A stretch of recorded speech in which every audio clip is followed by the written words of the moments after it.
Hello, my name is Dean Brown. I'm the designer of B-17 Flying Fortress Leader, a new game by DVG. And I'm going to just give a quick overview video of the game that's on Kickstarter right now. This game represents the strategic bombing campaign that was performed in Europe by the 8th Air Force. They were based out of England, and they did daylight strategic bombing campaigns against targets in German-occupied territories, France, Netherlands, and Germany. The strategic bombing campaign took place from August of 1942 to May of 1945. The primary mission of the 8th Air Force was to destroy Germany's ability to wage war by doing strategic bombing on critical targets. The primary objective was to destroy the Luftwaffe, including airfields and aircraft factories. As well as the primary objective of destroying the Luftwaffe, the 8th Air Force was also given many secondary objectives. For example, going after oil targets, transportation targets, U-boat targets, V-weapon sites for the crossbow campaign. So the game comes with several campaigns, some of them just representing time periods. For example, the Air War Begins from August of 42 to December 42. And other aspects represent a very focused campaign, for example, the oil campaign from August 44 to November 44. So taking a closer look at the campaign sheet, we can see that the campaign has a name and the dates. So this one's Combined Bomber Operations from June of 43 to September 43. Brief description of the campaign, any special notes that apply to that campaign. For example, get to choose 2 targets and roll to apply damage to 2 of those targets based on the fact that combined operations with the UK Air Force. Tells you how many Luftwaffe squadrons start off on the map, in this case 12, how many aircraft factory targets you start off with, where the Russia and Mediterranean theaters start. Importantly, how many initial SO points that you get, in this case 75, to purchase bomber groups, fighter groups, commanders, intel assets if you're using the intel rules, and how many weekly SO points you get every week that you can spend again on additional groups, commanders, technologies, etc. And then at the end of the month, at the end of each month, you get a certain number of replacement points back to replace the losses that you've suffered. Now that we picked our campaign, we roll and place our Luftwaffe squadrons on the map. For the combined bomber operations, we start off with 12. So I place 11 of them. I'm going to place the last one now. So you basically roll your 2 dice, 7, 8, 9, 10, 11, 12. Add up the total and place your Luftwaffe squadron counters on those hexes. So the next step is to set up your theater markers in the indicated places. So there's 2, and for this scenario there's 2 theaters, the Mediterranean theater and the Russian theater. Each theater has a Luftwaffe number associated with it. Here Kursk has Luftwaffe 1, Algeria has Luftwaffe 2. This represents the percentage of Luftwaffe squadrons that get fielded at the end of the month that go to those theaters. So there's a 20% chance that new Luftwaffe squadrons created by factories are going to go into the Med, and here a 10% chance that new Luftwaffe squadrons are going to go to the Russian theater. So this basically soaks some of the Luftwaffe squadrons out of Europe so that you don't have to deal with them the following month. Okay, the next step is to purchase our bomber and fighter groups for the campaign. We are running our campaign in June of 43, so we can only purchase groups that are available from June of 43 or earlier. There are several different bomber types that are available. Obviously the B-17, the B-24, there's several B-24 groups, and there is a B-26 bomber group that's available. These are the 3 bombers that were used by the 8th Air Force during the bombing campaign in Europe. I have a couple of optional groups, a B-25 bombing group, which wasn't with the 8th, but it was used in a bombing campaign. and then an optional B-29 group, which wasn't ever in the European Theater of Operations, obviously used a lot in the Pacific Theater. But again, I provided it just as something interesting to use to see what would have happened if the B-29s were actually deployed over to Europe. So if we look at the bomber cards, similar to the other leader games, there are groups. Groups have several different levels. So this is the 301st Bombing Group. It has a level of Recruit, Green, Average, Skilled, Veteran, and Ace. So your groups, as they gain experience, they can increase in skill levels. You could see here the B-17, this one has an SO cost of 12. For the campaign, we were given an initial SO allocation of 75 points, so we can spend those 75 points on our groups. Again, similar to Hornet Leader, there's different statuses available for each of the groups, from OK, Shaken, and Unfit if you are beyond Shaken. The number of destroyed units that you have on your group card indicates what the current status is. There's also speed, slow or fast, so if your units are slow, the bandits attack first. If the units are fast, then you attack the bandits first. And then an air-to-air modifier for bandit attacks and an air-to-ground modifier for bandit attacks. Also, there are formation numbers that vary with the skill level, as your groups get attacked by various tactics, rockets or bombs. They have to run a formation check to see if they stay in formation. And then the B-17s have a range of 6, which means they can travel 6 hexes on a particular mission without drop tanks. Durability of 1, which means you subtract 1 from all attacks, and then a weight of 6, which means that the B-17 can carry up to 6 bomb points worth of weight. From a fighter perspective, in 42 you have the Spitfires that were flown by the 8th Air Force, and then starting in 43 you have the Thunderbolt, and then in July of 43 the Lightning's available, and then finally in 44 you have the Mustang groups that you can purchase and use. Very similar stats to the bomber groups, except there's no air-to-ground modifier here, but they do have an air-to-air modifiers. And again, there's a range and durability associated with the fighters. In addition to your bomber and fighter groups, you can also purchase commanders that are associated with a particular group, renowned commanders. The groups do not need a renowned commander. They can fly without them, but you can purchase additional commanders for an SO cost. Here's up here, SO cost of 3. Then you provide tactics as well as special abilities to your group. So there are bomber commanders as well as fighter commanders that are available for purchase. The commanders can be killed as a result of an event card, so they may not last the entire way through the group.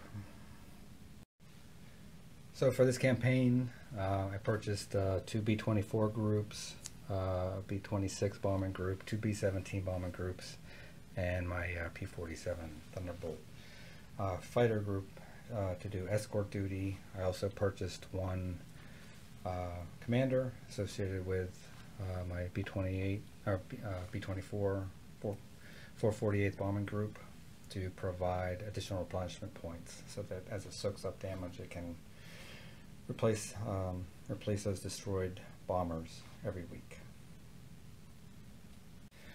Okay, then set up my calendar to represent the current year, month, and then we'll start off on week 1 of our selected campaign. And select for every campaign, you start off with 3 airfield targets. So we select our 3 airfield targets. So each target has a type, identifier type, the country that it's located in, its location, what hex number it is. So this is hex number 9. So that target's in hex 9. What the flak defense is. For my bombing, there's 4 numbers here, so light damage, medium damage, heavy damage, and destroyed. So I need a 14 or higher to destroy it. If I get 4, 5, or 6, there's light damage. 7, 8, or 9 is medium damage. 10 through 13 is heavy damage.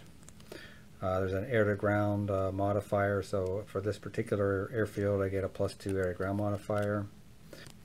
This is the number of bombers that can attack that target. This is the repair roll, so if it does get damaged and I don't attack it the next week, I roll, and if I roll 7 or higher, then the damage level goes down by 1. And most important of all, the number of victory points that I earn if this target is destroyed. So I'm going to go ahead and put my airfield targets on here on my display. The other thing with the airfield targets is based on the victory point values. So for example, if I destroyed the Paris airfield, had a victory point of 4, then my bandit destroyed counter gets incremented up 4 spaces as well. And as soon as I destroy bandits during the mission, I increment it, or if I destroy an airfield, as soon as I get to 5, then I would remove one of the Luftwaffe squadrons from the map based on the proximity of either where the airfield is or where the mission group was. And then I would reset this back to 0.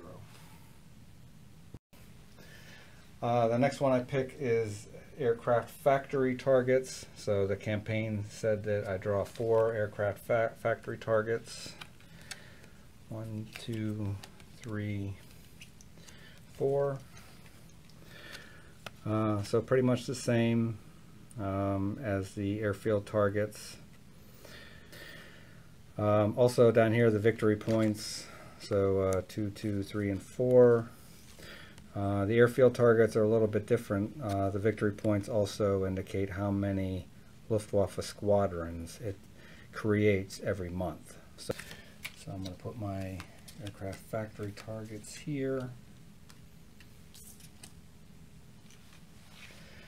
And then along with that, on my aircraft factory supply monthly output line, I'm going to put my supply counters that match the supply numbers that are on each of the factories.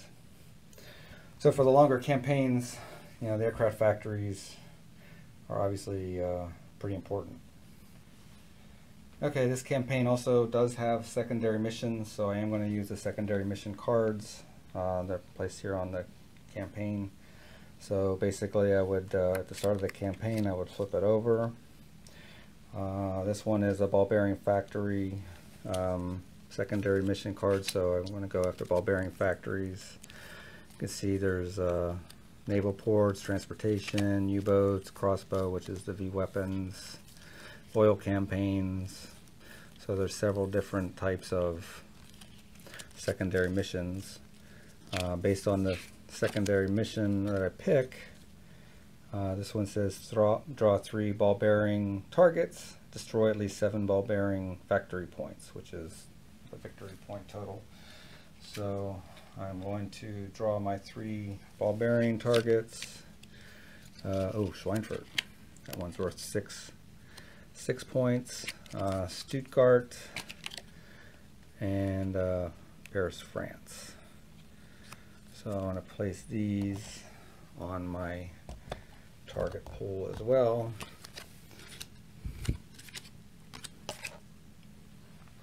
So with the airfield targets and the aircraft factory targets and my ball bearing targets, I have a total of 10 targets that I can choose to attack during the campaign or at the start of the campaign, and I can perform 2 missions per week, so I can attack up to 2 targets per week with my groups. Okay, the final step before we start the campaign is to see who our German defense commander is going to be. The German defense commanders basically control what the Luftwaffe response is going to be for each of the missions. All out, high, average, or poor. They have different response numbers. So in this case, for every mission, I'm going to roll on the response. So they also might activate some of the tactics that are on the bandits. For example, this Sparrow has a group attack and an Out of the Sun, which is a bandit attack against the fighters.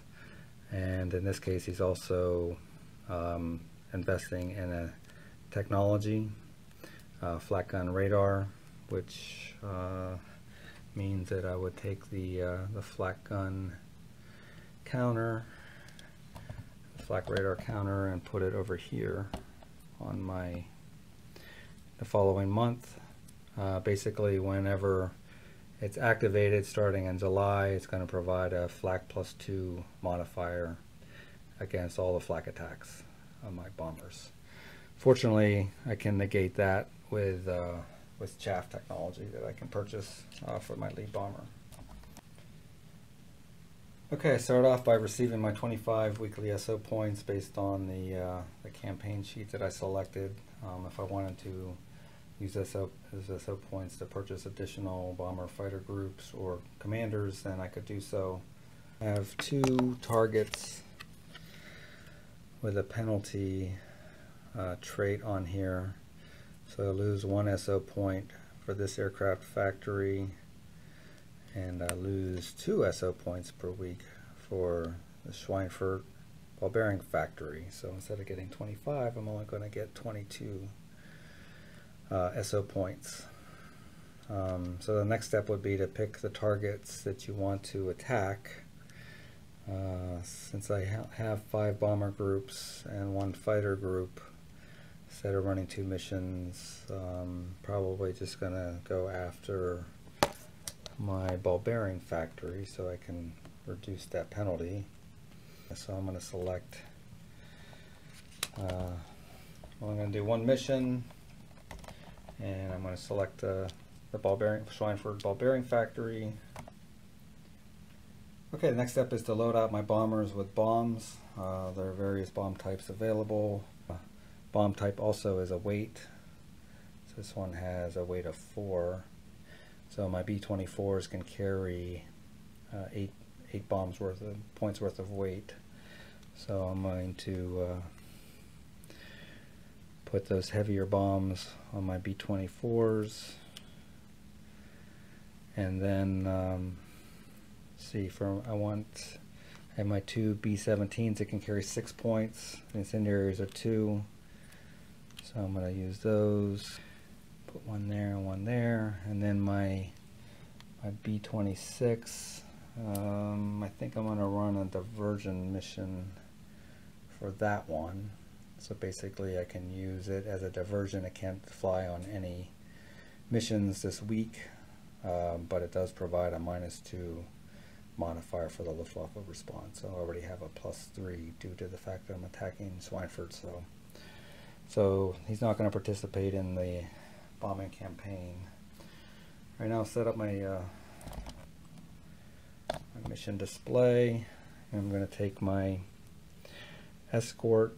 I can either do an escort or a sweep. The sweeps are only starting in 1944, so I'm not can't do a sweep yet. But an escort could be a high escort or a low escort.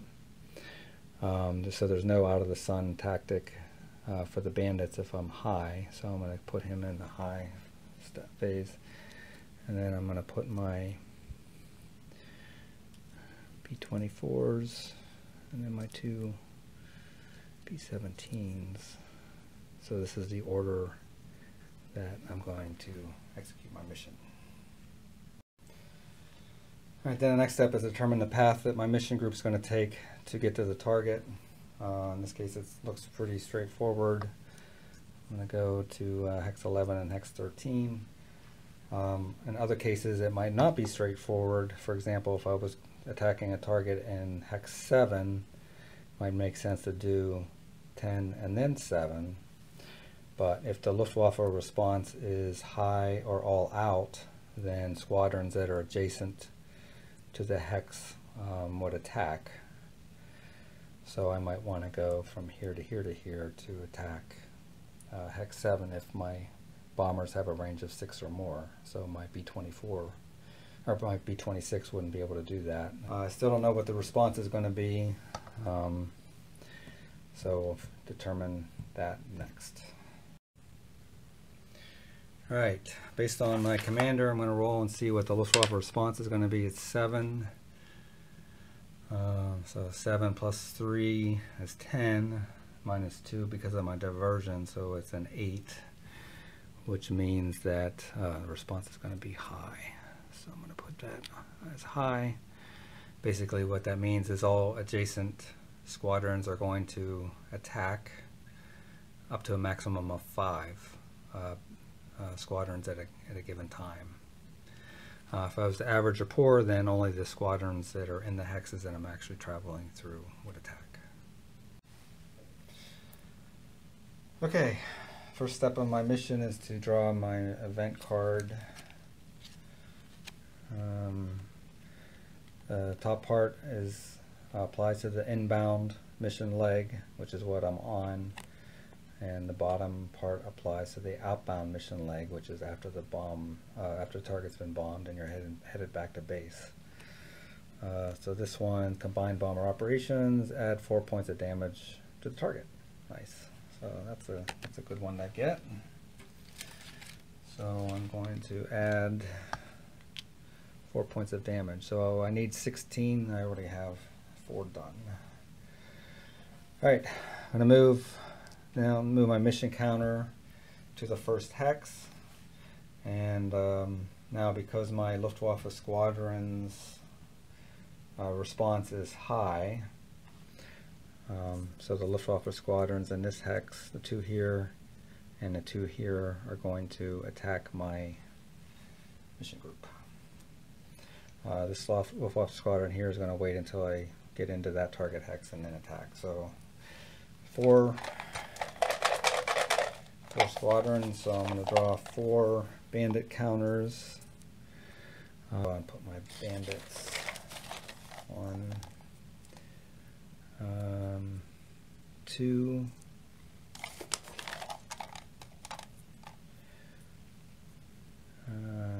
3, BF-110, and 4 no bandits. Okay, so I have 3 bandits that are going to be attacking my mission group. My escort is high, so if I roll a 5+, then I could choose which of the 3 bandits to attack. Otherwise, I would go from right to left. So I rolled a 9, so I can choose which bandits I want to attack. So I'm going to choose the 190, which attacks for 1 turn, and the 410, which has some pretty good attack numbers. It attacks for 3 turns, and then I have 1 remaining, 110. So I'm going to roll to see which bomber group it's going to attack. I look at the box behind the last bomber, and I roll a 5. So the second bomber group, my 389th, is going to be attacked, which is not the one that has my tactic available. Okay, we're going to resolve the bandit attacks. All of my groups are slow, so the bandits all attack first. So we'll roll for the FW-190. My Thunderbolt does have a durability of 1, which means I get to subtract 1 from the die roll. So I roll a 3, rolls down to 2, so that's a miss. The 410's going to roll a 1. Oh, nice. Another miss, so no damage there. My escort, my Thunderbolt has an air-to-air of +3, so I have to roll a 10 or higher. I have to have a modified roll of 10 or higher, so it's, to destroy it. So 3 plus 3 is 6, so I missed. We're going to have the BF-110 roll against my B-24 group 2. Oh, nice. That's a miss too.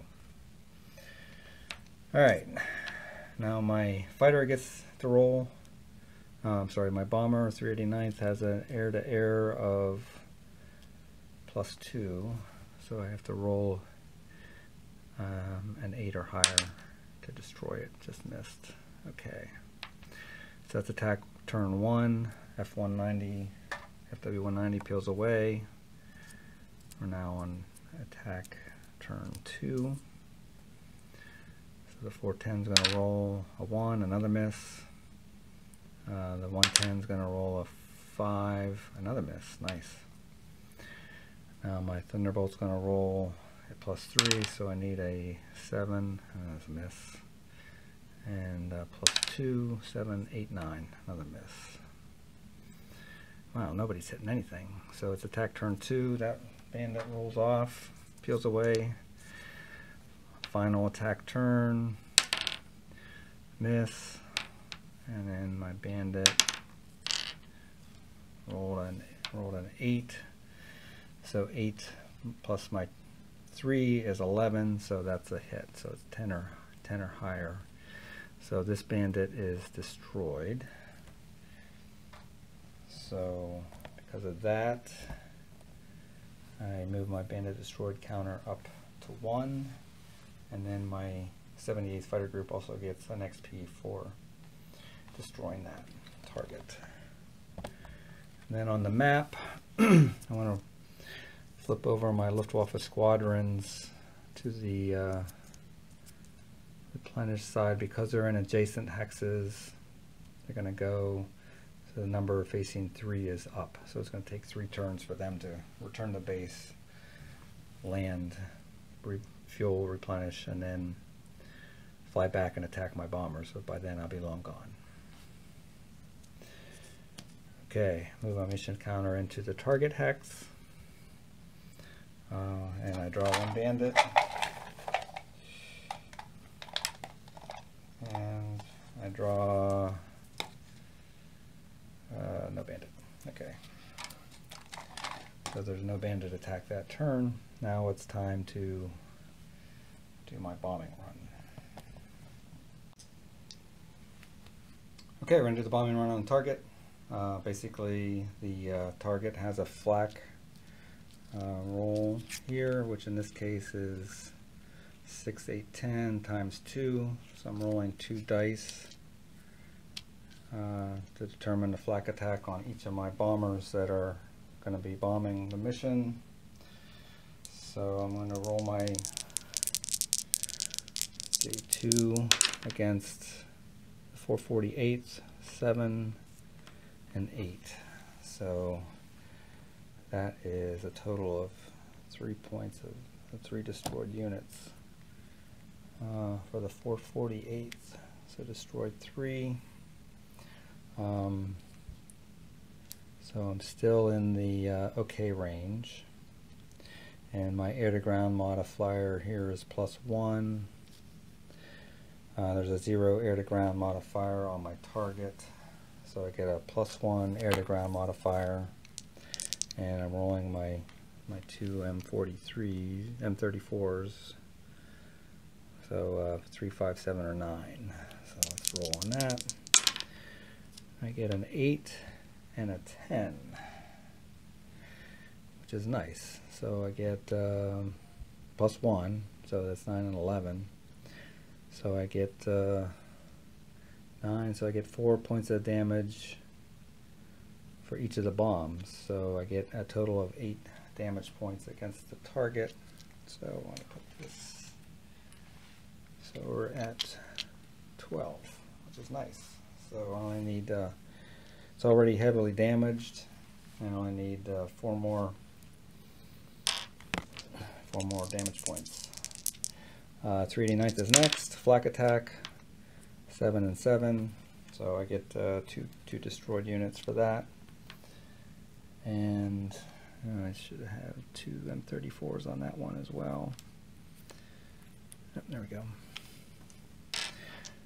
Air to ground is 0. So I rolled a 3 and a 7, so I have 4 points of damage. So that takes it up to 16. Nice. Target's destroyed.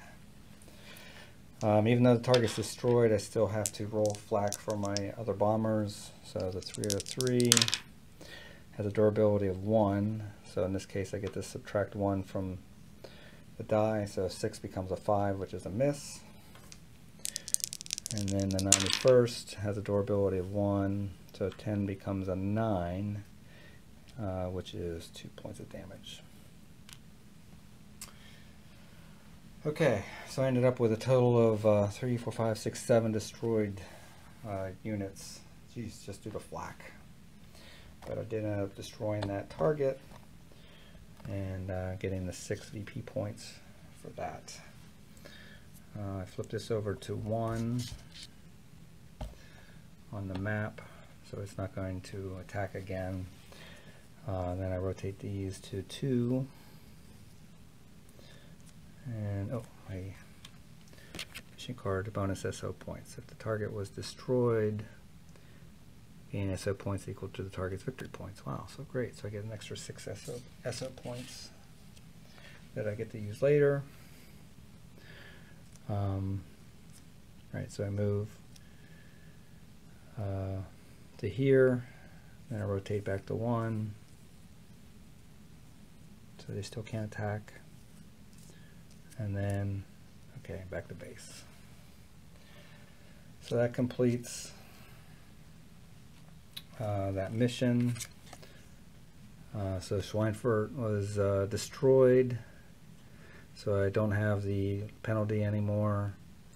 And I do receive a Distinguished Unit Citation, which has a bonus 5 points.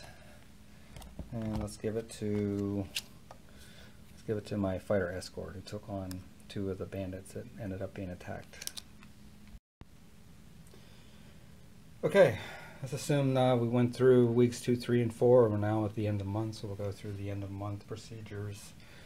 First step is to evaluate the secondary mission. Because this is on the secondary 2 stack, for the next month it would go on the secondary 1 stack, and then at the end of July I would then pick it up and evaluate it to see if I was successful or not. So secondary missions last for 2 months. Second one would be to check the war front adjustments. So here I don't have any secondary mission modifiers, but I do still roll. If I get a 9 or 10, the theater advances. If I get a 1, 2, or 3, the theater regresses. So 4, that one stays the same. 9, okay, so Russian theater advanced to Kiev. Still has a Luftwaffe 1 and a Luftwaffe 2 numbers. Okay, let's roll to see what new Luftwaffe squadrons get added. So let's assume I destroyed a couple of the high aircraft factory, a couple of the aircraft factory supplies. Now I am left with 3, 4, 5, 6, 7 aircraft factory points. Aircraft Luftwaffe squadrons, 2, 3, 5, 6, 7. And now roll to see where they end up. So a roll of 1 means it goes into the reserve box. So that if there's ever less than 4 Luftwaffe squadrons added to the map, then you would pull those any Luftwaffe squadrons from the reserve box to get up to 4. For the Med, I have a Luftwaffe 2, so a 2 and a 3 would go to the Med. Russia's a Luftwaffe 1, so a 4 would go to Russia. And then 5, 6, 7, 8, 9, and 10 would go to our Western map or European theater map. So 1 is reserved, 2, 3, and 4 other theaters, don't worry about them, they're gone. And 5 through 10, they would go onto the map. So if I just roll 2 at a time here. 5 and a 1, so 1 goes into reserve. 1 goes onto the map. 4 and a 1, so 1 goes to reserve and the other one goes to the Russian theater, so that one's gone. 8 and 9 both go to European theater. Oops. then the last one, 7, goes to European theater. So now I would have 4 Luftwaffe squadrons, which I would then add back onto the map again by rolling my 2d10s and adding them up and putting them onto the map. Next is the German technology step. So I did have, Sparrow did have the flak radar technology that he was investing in, and so now it's July, so now that technology becomes active. So I want to put that in the German technology box. So now all flak attacks have a +2 modifier. Then the next step is to see if my German commander gets replaced. He gets replaced on an 8, 9, or 10. Roll 4, so he stays. The next step would be to see if any of my groups get reassigned. As the groups increase in skill levels, some of them have a reassigned number associated with them. The only one that does in this case is my 448th Bombing Group, might be 24s. So I would roll a d10 and I rolled a 6. I needed a 10 or higher. If I would have rolled a 10, that group would be reassigned to another theater and it would be removed from the campaign. So if I wanted to replace it, I would have to purchase additional groups. The next thing would be to I now get my monthly replenishment points. So I get 18 per the campaign. Just simulated a bunch, so I have 5, 7, 8, 9, 10, 11, 12, 13, 14, 15, 16. So if I had 16 damage points, destroyed points, then I could remove up to 18. So they all get removed. If I had, let's say I had 20 destroyed points, then I could remove 18 that I wanted from any of the groups, and one of the groups might still have a destroyed counter on it. I could also pay an SO point if I have any left to get 2 replacement points, so I could remove those 2 by using an SO point. Finally, well, next step is I did destroy 3 aircraft factory targets. When I get destroyed, you put a build factory counter on the next month. So basically that means that I would draw 3 more targets, aircraft factory targets. So 2, a 5, and a 3. So then down on my supply point, I would add, let's see, 2, 3, and 5 additional supply points to the aircraft factory track. Then I'm going to adjust my timeline. So I'm going to go to July, start on week 1. I got 4 weeks for the next month, and then I go ahead and run through another month worth of campaigns, go through August, and then go through September, and then finally, once I finish the 3 weeks of missions in September, then the campaign's complete. I would add up all of my victory points and compare it to my evaluation and see how well I did. So that's my fairly long overview of B-17 Flying Fortress Leader. Gave you a feel for what the steps are involved and how you execute it. So basically, the strategy is you have many targets that are on your target list to destroy, that are in various hexes, that have Luftwaffe squadrons deployed onto the map. So determining which targets are the best ones to go after. Obviously aircraft factory targets are important. Airfield targets, start removing squadrons from the map. And then in this case, we had secondary missions which drove the destruction of additional target types on the map. Some of the campaigns, as I mentioned earlier, like transportation, This is, many months worth of campaigning, but you get double VPs for transportation targets that are destroyed. So you want to go after the transportation targets, but you still need to keep your eye on the aircraft factory targets and the airfield targets. So you're stretching your limited resources to determine what's the best combination of targets to destroy, given where they're located on the map, how many victory points you get, and what incentives you have to destroy each target. There are a couple of short campaigns which are just 1 month long. Aircraft industry focus, U-boat focus.